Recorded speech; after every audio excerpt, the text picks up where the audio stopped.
এখন আমরা জানবো যেসব কারণে শিশুর বিকাশ বাধাগ্রস্ত হয়।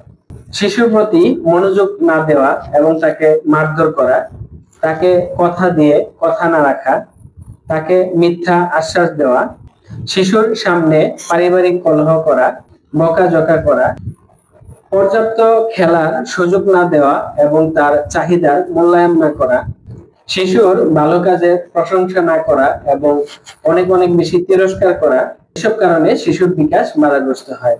শিশুর বিকাশ বাধাগ্রস্ত হচ্ছে কিনা কিভাবে বুঝবেন?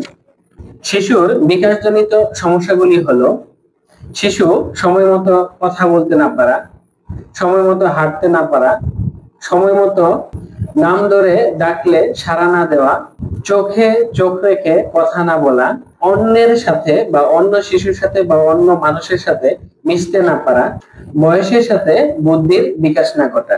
যদি এই সমস্যাগুলি আপনার শিশুর মধ্যে দেখেন তাহলে বুঝে নিবেন আপনার শিশুর বিকাশজনিত সমস্যা হচ্ছে।